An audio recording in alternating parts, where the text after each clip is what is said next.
the Melacha Boneh, building. All the builders, you're not allowed to build on Shabbat. Melacha Boneh has two facets: building a structure and creating shelters. Building a structure means building, forming, assembling any type of permanent structure on Shabbat. Creating a shelter is binyan ohel, making a tent. A shelter is covering an area for the sake of protecting what's underneath the cover. So building a building, permanent structure, is one part of Boneh. Another part of Boneh is just building a covering, making a tent. That's also considered the Melacha Boneh. Now, they're going to learn that there's a bunch of derabanans related to this, but the Melacha is called Melechet Boneh. Where was the building in the Mishkan? The building of the pillars. They had to put the pillars in the sockets and make the wall for the Mishkan and put the curtains on top to make the shelter. That is considered Melechet Boneh. Number one, repairing any part of a structure, even simply sealing up a hole in a wall, is considered Boneh. Two, breaking a wall in order to make a window, or for the purpose of air circulation, is considered Boneh. Three, one may not fix a door that went off its hinges on Shabbat. Or sometimes you have glass sliding doors that come off the track. You cannot plug it back in on Shabbat.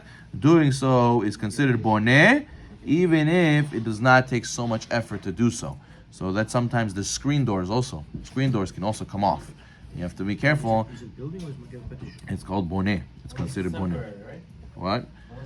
Temporary is still Masur Midarabanan. But the Araita, if it's going to stay there forever like that, that's the Araita. 4, components that are ordinarily nailed or screwed together permanently may not be assembled even loosely on Shabbat for temporary use. So let's say there's something that has to be screwed in. The leg of the chair came out, and I want to put the screw in loosely, just so I could sit on it. I'm not going to put it tight.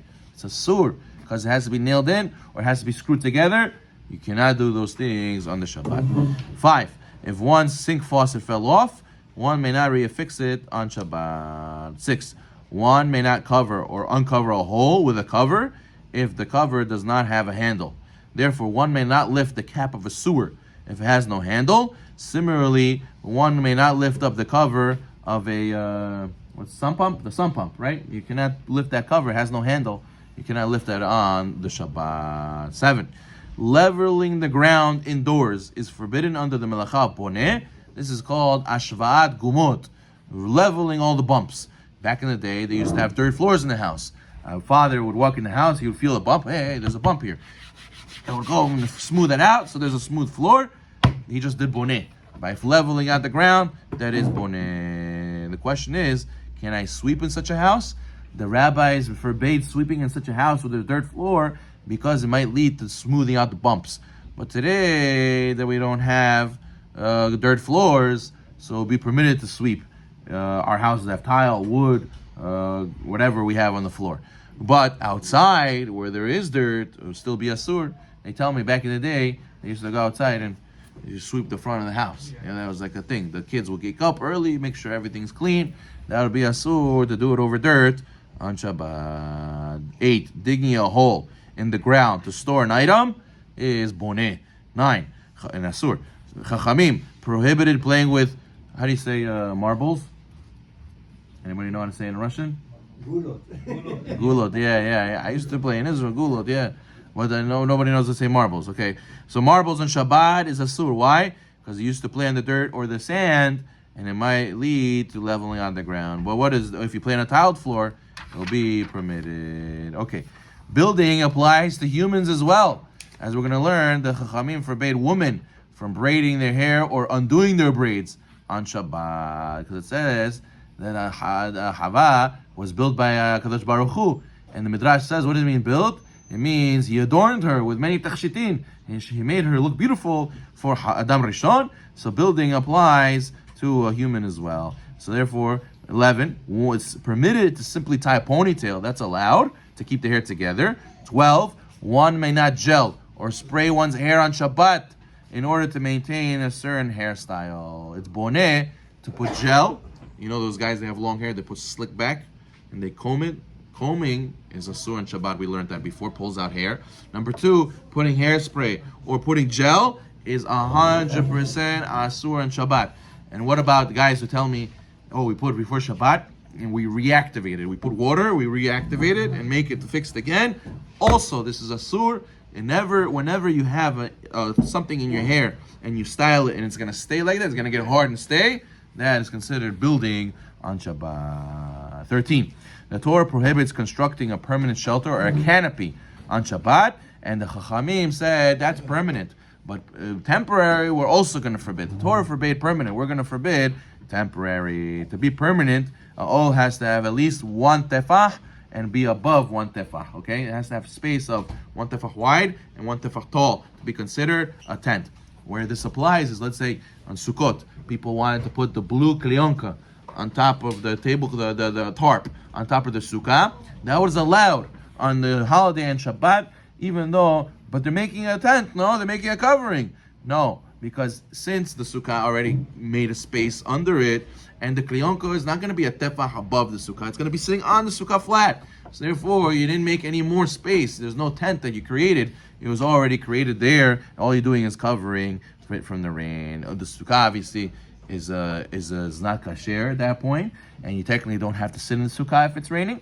But I'm saying, let's say you have a lot of stuff in there, you don't want to schlep it inside, you just want to throw a tarp on top. Moja pastaveli on a Shabbat. What? Oh, very good. So we're gonna get there. We're gonna see in a minute. Where is it? Yeah, so we're gonna get there. We're gonna see that there's mahloket, better not to. Better to leave it a tefah open. That way you can extend it whenever you want to tosefet ohel. Alright.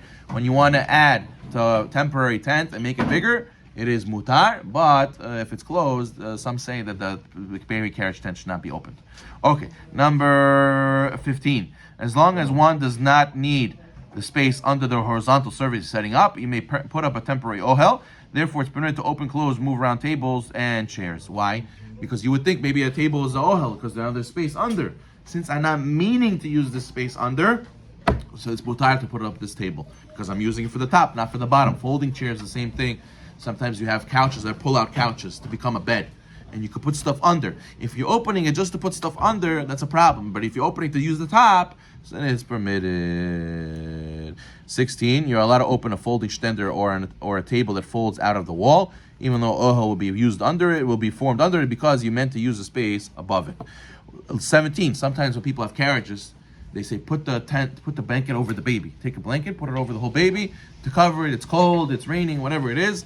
One may not drape a blanket or a net over a baby's crib on Shabbat, since it forms the ohel over the crib. A lot of times they have this plastic that you can buy that matches your carriage and has like a flap like this. So you have to put those more or less on the carriage before Shabbat, and then you could just lay open the rest of it because it was already on it, and it was open a little bit. But to put a new blanket on top is asur on the Shabbat. You're not gonna make a tent. And a lot of kids also, what do? We're gonna continue with this next time. A lot of kids they make Fortnite. They go and they take the chairs and the couches. They put a tent on top. They go inside and out. The uncle comes and scares everybody, right? So these games should not be played on Shabbat because you're making a tent. Baruch Me'olam. Amen.